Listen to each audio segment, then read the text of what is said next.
जय हिंद साथियों। तो स्टार्ट करते हैं आज का सेशन इडियम्स एंड फ्रेज। पूरे कॉमेडी स्टाइल से बताऊंगा और टेंशन ना लो, जिगर में नहीं उतार दिया ना, क्लास मत देखना मेरे भाई, जिगर में उतारेंगे पूरे अच्छे तरीके से। कभी जीवन में फिर इडियम्स एंड फ्रेज खासकर ये वाले पढ़ने की जरूरत नहीं पड़ेगी, रिवीजन करना नहीं है, सीधा एक बार में ही छोड़ देना। तो स्टार्ट करते हैं आज का सेशन। देखिए इडियम्स एंड फ्रेज में सबसे पहला है स्नेक इन द ग्रास। देखिए भैया, a snake in the grass idiom and phrase है। देखिए मान लीजिए घास में झाड़ियों में क्या सांप छुपा है, तो आप क्या समझोगे इसके बारे में? इसका मतलब यही थोड़ी ना होता है, इसका जो इडियम से फ्रेज क्या हो जाएगा वो बताना है आपको। तो देखिए a snake in the grass, grass में क्या सांप छुपा है, मतलब आपके कोई इंसान जो होता है आपके पीठ पीछे वार करता है,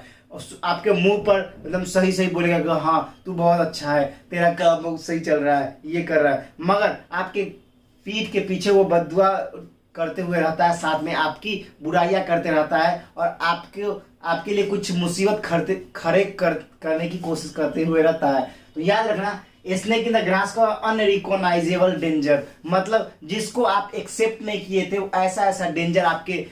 आने वाला है, मतलब अनरिकॉग्नाइजेबल डेंजर, जिसके बारे में आप एक्सपेक्ट नहीं किए थे वो सारा आपके डेंजर सिचुएशन आने वाली है। या और ये सीक्रेट और हिडन एनिमी, मतलब छुपा रुस्तम, मतलब छिप के आप पे वार करता है, मगर आपका दोस्त ही है मगर आप पे छिप के वार करता है कि इसे मैं छोड़ूंगा नहीं, आपके पीठ पीछे वार करना, उसी को बोलते हैं सीक्रेट और हिडन एनिमी, मतलब आपको छुप छुप के आप पर वार करेगा, उसी को बोलते हैं। तो याद रखना स्नेक इन द ग्रास मतलब ये सीक्रेट एनिमी बोल सकते हैं, हिडन एनिमी बोल सकते हैं, या अनरिकॉग्नाइजेबल क्या डेंजर, अनरिकॉग्नाइजेबल डेंजर। याद हो गया ना, जिगर में उतार लेना। जैसे ही बोलेगा स्नेक इन द ग्रास, अच्छा गुरुजी snake in the grass, grass में सांप छुपा है मतलब कि अनरिकॉग्नाइजेबल डेंजर है, नहीं तो ये सीक्रेट इनेमी होगा और क्या होगा आपका हिडन एनिमी होगा। याद रखना है, पहला याद होना चाहिए। अब दूसरे पे आते हैं,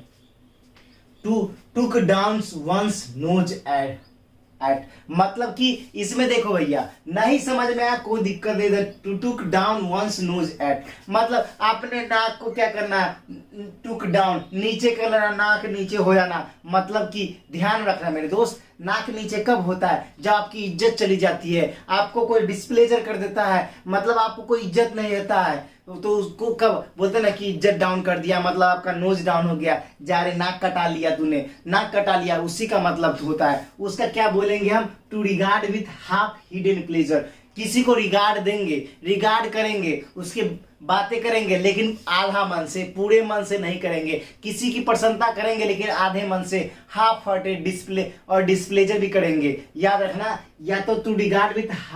हाफ हिडन डिस्प्लेजर, मतलब to regard with half hidden displeasure, समझ रहे हो, हाफ हिडन डिस्प्लेजर के साथ। तो याद रखना हमेशा कि नाक कटा लिया मतलब कि आपका डिस्प्लेजर हो जाना, मतलब आपकी इज्जत चली जानी, तो उसी को याद रखना, to regard with half hidden displeasure, मतलब कि आपको रिगार्ड कर रहा है, आपको सहानुभूति दे रहा है, आपको आपकी बड़ाई कर रहा है, लेकिन कैसे, हाफ हिडन डिस्प्लेजर, आपको डिस्प्लेजर करके, आपको दिल से नहीं मान रहा है वो। याद रखना, दो ठोकाना दो। अब तीसरे पे आते हैं, हैब्सन चॉइस। देखो हैब्सन चॉइस मतलब होता है कि आपके पास उसके अलावा कोई ऑप्शन ही नहीं है। जैसे मान लो आपके पास पैसे नहीं है और आप चाहते हो कि अच्छा एजुकेशन लूं, लेकिन आपके पास पैसे न होने का कारण आपका बेसिक कमजोर है और आपको ऑप्शन ही है कि सिर्फ ऑनलाइन ही पढ़ सकते हो, तो कोई दिक्कत की बात नहीं है, दिल जिगर जान लगा दो पूरे अच्छे तरीके से। तो मतलब हैब्सन चॉइस मतलब कि उसके अलावा कोई आपके पास ऑप्शन ना होना, आपको करना ही करना है, आपको सफलता पाना ही पाना पड़ेगा, वरना आप कहीं के ना रह पाओगे मेरे भाई। तो अपने पास हम लोग जैसे हैब्सन चॉइस है, मतलब कि no other choice at all, because there is only things to take और डू, मतलब कि हमारे पास कोई ऑप्शन नहीं है, यही एक सिंगल ऑप्शन बचा है जिसको हम करें या ना करें, मतलब कि हमें यही सिंगल ऑप्शन है, हमको ये करना ही पड़ेगा, मतलब कि no other choice, you have no other choice to do anything, you have only one option, that is known as Hobson choice, that is known as Hobson choice। तो याद रखना Hobson choice का मतलब होता है कि you have no other option, you have only one option and you have to do it। समझ गए दोस्त, आपके पास एक ही ऑप्शन है और आपको वही ऑप्शन करना ही पड़ेगा, कोई अलग चॉइस नहीं है आपके पास, ठीक है। तीन ठोका। अब चौथे पे आते हैं, टू मीट वंस वाटरलू, मतलब कि देखिए वाटरलू का वार तो आप पढ़े होंगे हिस्ट्री में, वाटरलू का वार पढ़े हो ना, तो उसी प्रकार से टू मीट वंस वाटरलू मतलब कि किसी से फाइनल डिफीट के लिए तैयार हो जाओ, मतलब कि लड़ाई झगड़ा होती है उसमें किसी से फाइनल हारने के लिए, मतलब फाइनल किसी चीज का रिजल्ट आता है ना, उसी तरह इसमें क्या बोल रखा है, to meet one's final defeat, मतलब उससे मिलो फाइनल डिफीट होने से पहले उससे मिल लो भाई कि आप तुम्हारा अब तुझे छोड़ूंगा नहीं, अब तुझे हरा कर छोड़ूंगा, यह हमारा फाइनल लड़ाई है, सीधा ठोकेंगे तुमको हम। तो याद रखना टू मीट वंस वाटरलू मतलब वाटरलू से याद रखोगे बैटल ऑफ वाटरलू, उसका मतलब वार हुआ था उस टाइम, तो आप भी मिलोगे कैसे फाइनल डिफीट में कि लास्ट ऑप्शन बचा है फाइनल है, अब तो तुमको तेरा फोर फाड़ देंगे तुमको, उसी प्रकार से आपको याद रखना है to meet one's final defeat. 4 ठोका 5वां पे आते हैं, to flog a dead horse. अब देखो भैया फ्लॉग ए डेड हॉर्स, अब जो काम को कोई काम का नहीं है उस पे भी दिमाग लगाना, to flog a dead horse, to revive decision subject which is out of date, मतलब ऐसे चीजों में दिमाग लगाना, ऐसे चीज को दिमाग खर्च करना जिसका कोई यूज नहीं है, वो पूरा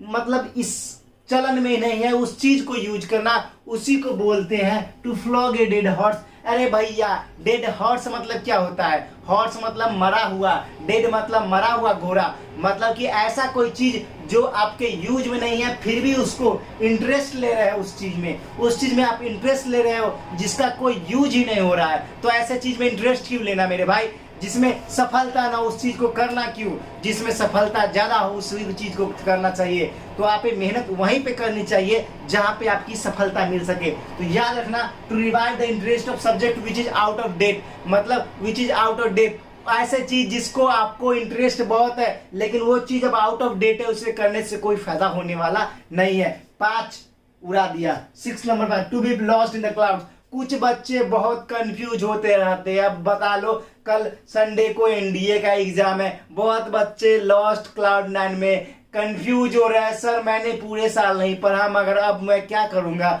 मैं तो फेल हो जाऊंगा। देखो भैया नहीं पढ़े हो तो आप तो फेल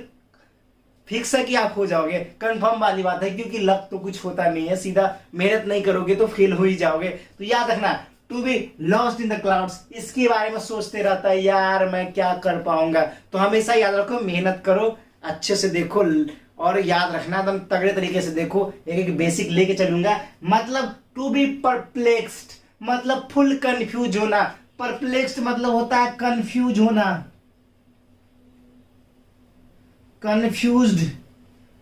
जो रहता है उसी को बोलते हैं, इसको कंफ्यूज भी बोल सकते हो आप, क्या बोल सकते हैं कंफ्यूज होना, यार मेरा क्या होगा लाइफ में, मैं कुछ कर नहीं पा रहा हूँ, लॉस्ट हो गया हूँ पूरा, किस में क्लाउड में लॉस्ट हो गया हूँ, मतलब कि बादलों में खो गया हूँ, यार मैं कंफ्यूज, मैं क्या करूँ, मतलब टू बी परप्लेक्स्ड कंफ्यूज होना कि जीवन में आगे करना क्या है, हम मेहनत नहीं करोगे तो ऐसे ही हमेशा के लिए कंफ्यूज रहोगे मेरे भाई। अब देखो 6 तक ठोक ठाक दिया, अब 7 पे आते हैं to take the winds out of another sail. देखो भैया ये जो है ना वो क्या हमेशा अभी के जीवन में ना ऐसा ही चलता है, मतलब कहने का अर्थ है कि कोई भी इंसान आपसे कुछ एडवांटेज ले लेगा, आपसे जितनी भी हो सके वो एडवांटेज ले लेगा आपको उसके अंदर पार्टिसिपेट करके, मतलब कहने का मान लीजिए आपसे किसी को एडवांटेज है तो बोलेगा चल तू भी मेरे साथ चल, और उस चीज से वो एडवांटेज ले लेगा। हमेशा इस दुनिया में इस कैटेगरी के इंसान को बोलते हैं सेल्फिश, मतलब कि वो अपने फायदा के लिए दूसरे को बीच में लाकर किसी कामों को करवा लेना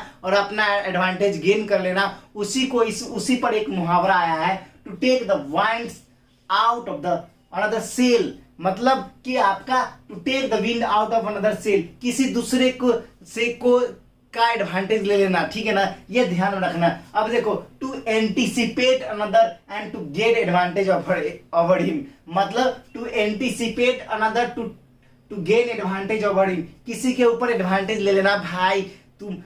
इसमें पार्टिसिपेट कर लो, चाहे किसी चीज से फायदा उठाना झट से, ऐसे लोगों से दूर रहना मेरे भाई, सेल्फिश इंसानों से दूर रहना, मदद आप करना लेकिन किसी से मदद लेना नहीं, क्योंकि आपके अंदर वो जिगरा होना चाहिए कि दूसरे को मदद कर सके, किसी से भीख ना मांगने की जरूरत पड़े मेरे भाई, किसी से मदद की भीख मत मांगो, मांगो उसी टाइम मांगो उसी से जो दिल से आपसे कनेक्ट हो, ऐसे किसी से मांगने की कोई जरूरत नहीं है। अब देखो to wrangle over an ass shadow,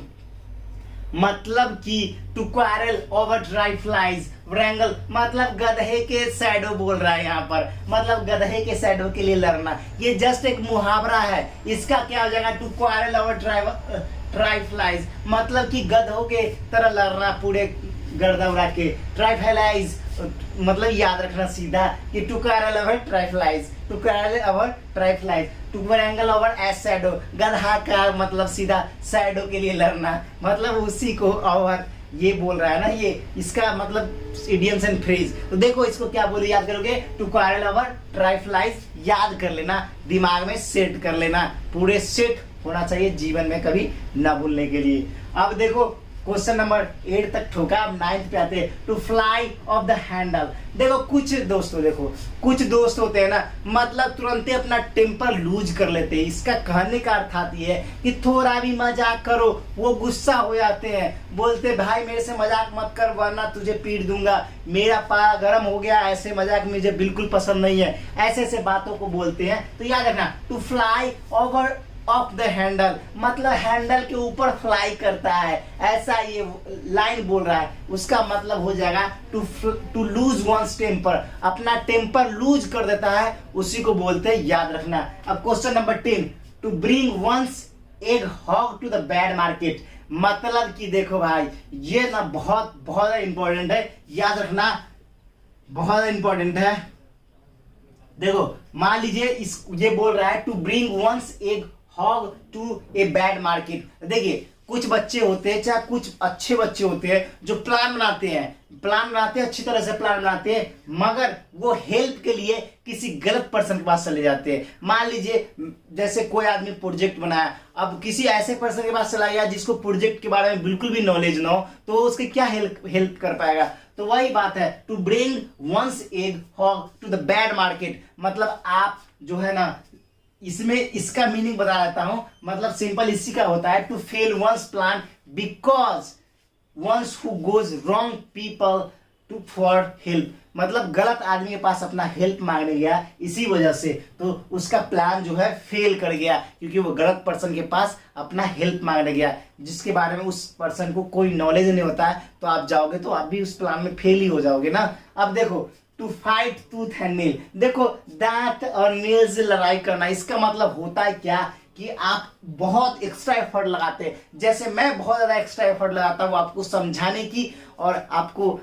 कोई भी चीज बताने की, उसी तरह से to fight tooth and nail से फाइट कर रहा है। इसका मतलब होता है क्या, पूरे सांसों सांस तक every possible effort to win मतलब जीतने के लिए हर एक ताकत लगा रहा है, वो पूरे गंदे तरीके से ताकत लगा रहा है, अपने अंदर की जितनी भी शक्ति है वो जीत करने के लिए पूरे ताकत लगा रहा है, अपने पूरे जिगर की शक्ति लगा रहा है। तो उसी को बोलते हैं making every possible effort to win मतलब ऐसा वो हर एक एफर्ट डाल रहा है, ऐसा पॉसिबल एफर्ट डाल रहा है जो जीत सके। तो याद रखना ये to fight tooth and nail, ये ध्यान में रखना। और दोस्तों ये आपको इडियम्स एंड फ्रेज कैसा लगा कमेंट सेक्शन में जरूर बताना मेरे दोस्त। और याद रखना इतनी मेहनत करता हूं तो आपको ये चीज ध्यान रखना है कि अगर आप वीडियो देख रहे हो, जो भी नए हो, लाइक सब्सक्राइब शेयर बिल्कुल करके जाना मेरे भाई। और ऐसे ऐसे तहल के लेक्चर लाऊंगा ना, भूल ना पाओगे इडियम्स एंड फ्रेज के। कल मैं लाऊंगा कंजक्शन का जो आपके एसएससी लेकर Indian navy, air force, coast guard के जितने भी प्रिपरेशन पूछे गए हैं उसका लाऊंगा कंजक्शन, और उसके एयर के फॉर्म में लाऊंगा ताकि आपको बेसिक से क्लियर हो सके एग्जाम में किस टाइप के क्वेश्चन पे आते हैं वो भी बताऊंगा। तो फिर मिलेंगे नेक्स्ट वीडियो में, फिलहाल इतना ही। तो जय हिंद, जय भारत, वंदे मातरम।